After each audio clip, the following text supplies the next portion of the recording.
Terima kasih Anda masih bersama kami di Berita Padang. Bagi Anda yang baru saja bergabung, kami hadirkan kembali 3 berita utama pada pagi hari ini.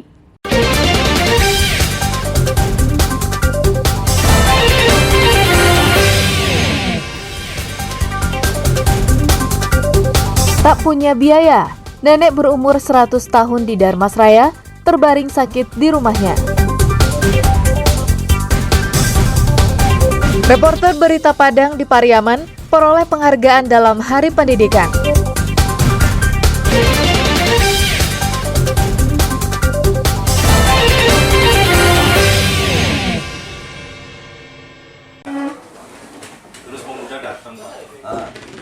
Musafir asal Pulau Jawa ini dituduh telah menggasak uang di kotak infak Masjid Nurul Bahari di Pantai Gandoriah, Kota Pariaman. Pria yang telah 3 bulan tinggal menumpang di masjid tersebut tak disangka menjadi pelakunya. Pelaku menggasak 2 dari 3 kotak infak yang ada di masjid tersebut dan diketahui pengurus pada pagi harinya saat hendak melaksanakan salat subuh berjamaah. 2 kotak infak sudah terbongkar dan uang yang ada di dalamnya raib. Tak hanya melarikan uang sedekah, pelaku juga membuang alat perekam kamera pengintai yang terpasang di masjid tersebut. Setelah dicari, pengurus menemukannya di semak-semak tak jauh dari masjid. Pengurus mengetahui pelakunya setelah menonton hasil rekamannya. Mau subuh, dilihat kotak infak dalam kamar udah kebuka 2 buah. Kotaknya ada 3, udah dibuka secara paksa. Terus ketahuannya ketika buka CCTV, ketahuanlah pelakunya. Rupanya pelakunya yang biasa di masjid, yaitu seorang musafir. Saat diminta keterangan oleh polisi, pelaku mengakui telah mengambil uang di kotak amal. Sejak menetap di masjid, tersangka tidak punya ongkos untuk pulang ke Pulau Jawa.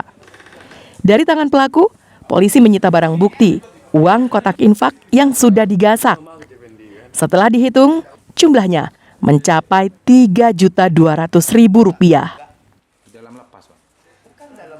Kami hitung jumlah uang yang sudah disembunyikannya itu 3.200.000. Pelaku ini mengatakan bahwa dia berniat pulang kampung di Jawa Tengah dan dia kesulitan untuk ongkos pulang. Tersangka dijerat pasal berlapis, yakni pasal 362 KUHP tentang pencurian dan pasal 32 Undang-Undang ITE karena telah merusak dokumen elektronik dengan ancaman hukuman 12 tahun penjara. Eki Rafki melaporkan dari Pariaman.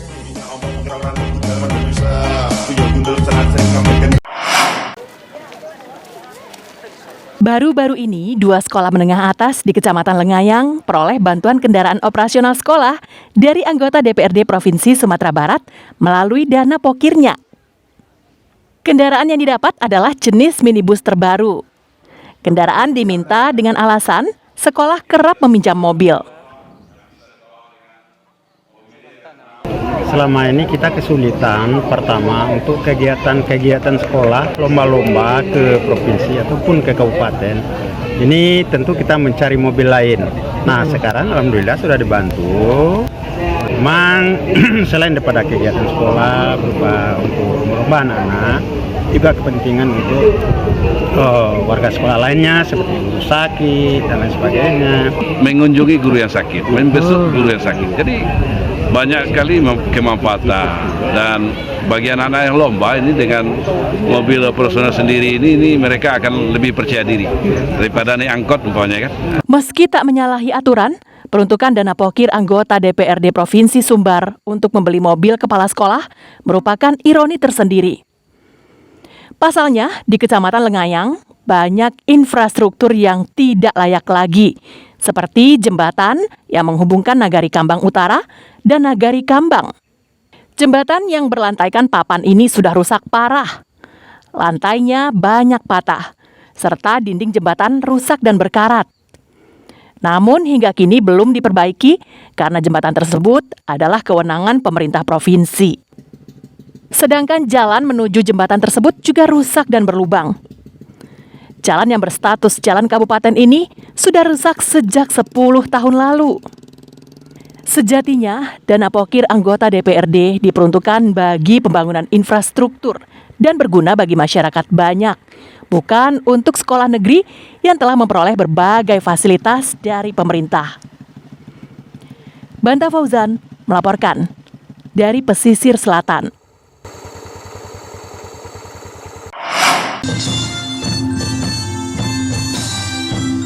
Pemerintah Kota Pariaman Senin pagi menggelar upacara peringatan Hari Pendidikan Nasional dan Hari Kebangkitan Nasional. Upacara ini digelar di halaman kantor wali kota dan diikuti seluruh ASN serta pelajar sekota Pariaman. Peserta upacara mulai dari murid sekolah dasar hingga pegawai negeri sipil serta unsur muspida penuh khidmat mengikuti setiap rangkaian upacara. Setidaknya, peringatan Hari Pendidikan Nasional yang jatuh pada tanggal 2 Mei setiap tahun tersebut bisa menjadi pemacu semangat murid-murid untuk terus giat belajar.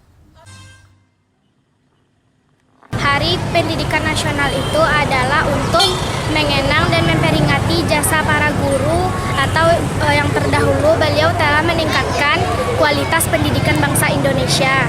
Kalau harapannya apa nih? Menurut saya harapannya untuk seterusnya tidak malas belajar dan meningkatkan semangat untuk belajar. Dalam rangkaian peringatan Hardiknas ini, pemerintah Kota Pariaman juga memberikan penghargaan dan apresiasi kepada sejumlah guru dan wartawan. Penghargaan yang diterima wartawan karena dinilai ikut menyiarkan program pemerintah kota dalam memajukan pendidikan di Kota Tabui itu.